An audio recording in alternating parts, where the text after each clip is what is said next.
হ্যাঁ, এখন আমাদের সর্বশেষ আবহাওয়ার যা পরিস্থিতি তাতে আগামী 7 দিনের আমাদের আবহাওয়ার যা পূর্বাভাস দেওয়া হয়েছে তাতে দক্ষিণবঙ্গের জেলাগুলিতে আগামী 7 দিনেই শুষ্ক আবহাওয়া থাকবে এবং উত্তরবঙ্গের জেলাগুলিতেও সর্বত্রই শুষ্ক আবহাওয়া থাকবে। কেবলমাত্র দার্জিলিং কালিম্পংয়ে আজ বিক্ষিপ্তভাবে এক দু জায়গায় হালকা বৃষ্টিপাত বা তুষারপাতও দার্জিলিংয়ের একদম উত্তরাংশে যেগুলো আমাদের পাহাড়ি অঞ্চল সেখানে হতে পারে।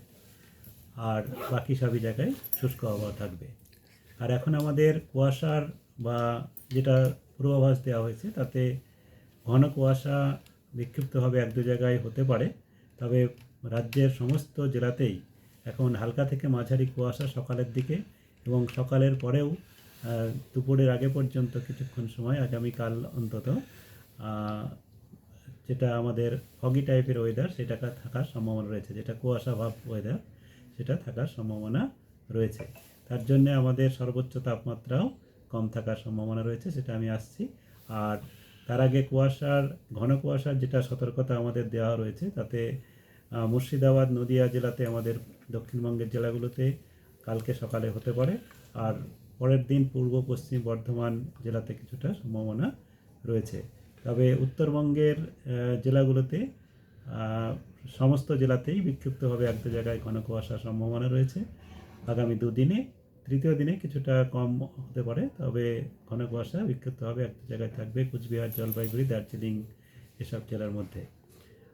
আর এখন আমাদের সর্বনিম্ন তাপমাত্রা যেটা বলা হয়েছে, সর্বনিম্ন তাপমাত্রা দক্ষিণবঙ্গের জেলাগুলিতে আগামী দুদিনের মধ্যে আরও কিছুটা 2 ডিগ্রির কাছাকাছি কিছুটা কয়েক জায়গায় কমতে পারে। অলরেডি আজকে কমেছে, আবার আগামী দুদিনের মধ্যেও আরও কিছুটা কম হওয়ার সম্ভাবনা রয়েছে। উত্তরবঙ্গের জেলাগুলোতেও তাই আগামী 2-3 দিনে কিছুটা কমার সম্ভাবনা রয়েছে 2 ডিগ্রির পাশাপাশি। আর তারপরে আর তেমন উত্তরবঙ্গে তারতম্য হবে না এবং দক্ষিণবঙ্গেও তারতম্য হবে না। তবে পরের দিকে সপ্তাহের শেষান্তে কিছুটা আবার বেড়ে যাওয়ার সম্ভাবনা রয়েছে 2 ডিগ্রি, তবে খুব সামান্য। এই হচ্ছে আমাদের এখন ন্যূনতম তাপমাত্রার পূর্বাভাস। আর এখন আমাদের যেটা সর্বোচ্চ তাপমাত্রা আগামী 2-3 দিনে স্বাভাবিকের থেকে অনেকটাই কম থাকার সম্ভাবনা রয়েছে। দক্ষিণবঙ্গের জেলাগুলিতে 3 থেকে 5 ডিগ্রি পর্যন্ত স্বাভাবিকের থেকে বিক্ষিপ্তভাবে কম থাকার সম্ভাবনা রয়েছে। উত্তরবঙ্গের জেলাগুলিতে আমাদের 4 থেকে 6 ডিগ্রি পর্যন্ত কম থাকার সম্ভাবনা রয়েছে। এই কারণে আমাদের আগামী দুদিনে কয়েকটা জেলায় শীতল দিনের পূর্বাভাস দেওয়া রয়েছে, কোল্ড ডে। সেগুলি হলো বীরভূম, পূর্ব পশ্চিম বর্ধমান, মুর্শিদাবাদ, নদিয়া, বাঁকুড়া।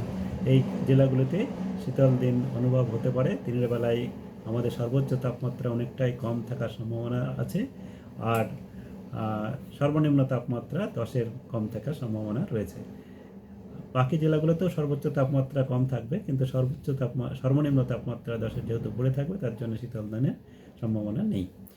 আর উত্তরবঙ্গের ক্ষেত্রেও আমাদের নদিয়া, নর্থ দিনাজপুর এবং সাউথ দিনাজপুর, উত্তরবঙ্গের উত্তর এবং দক্ষিণ দিনাজপুর জেলাতে শীতল দিন হওয়ার সম্ভাবনা রয়েছে। তবে বাকি জেলাগুলোতেও সর্বোচ্চ তাপমাত্রা কম থাকবে, কিন্তু সর্বনিম্ন তাপমাত্রা যেহেতু কিছুটা 10 বা তার বেশি থাকার সম্ভাবনা রয়েছে, তার জন্যে শীতল দিনের সম্ভাবনা নেই বাকি জেলাগুলোতে। কলকাতা তার পার্শ্ববর্তী অঞ্চলে যেটা বলা হয়েছে, কলকাতাতে আমাদের সকালের দিকে এবং রাত্রের দিকে শিশির পড়া এবং হালকা কুয়াশা হতে পারে। সকালের দিকে হালকা থেকে মাঝারি কুয়াশা কালকে সম্ভাবনা কিছুটা রয়েছে এবং তারপরে সকালের পরে আরও কিছু সময় শিশির পড়ার মতো আবহাওয়া থাকার সম্ভাবনা রয়েছে। সর্বনিম্ন তাপমাত্রা কলকাতাতে কালকে 12 ডিগ্রির কাছাকাছি থাকার সম্ভাবনা এবং তারপরেও আরও 1-2 দিন 12 ডিগ্রি থাকবে, তারপরে 13 ডিগ্রি হতে পারে। আর সর্বোচ্চ তাপমাত্রা আজকে আমাদের 19-20-এর কাছাকাছি থাকার সম্ভাবনা, কালকেও 20-21-এর কাছাকাছি থাকার সম্ভাবনা, যাতে করে আমাদের সর্বোচ্চ তাপমাত্রাও স্বাভাবিকের থেকে 3 থেকে 4 ডিগ্রি পর্যন্ত কলকাতাতেও কম থাকার সম্ভাবনা রয়েছে। এই হচ্ছে এখনকার আমাদের আবহাওয়ার আগামী 7 দিনের পূর্বাভাস।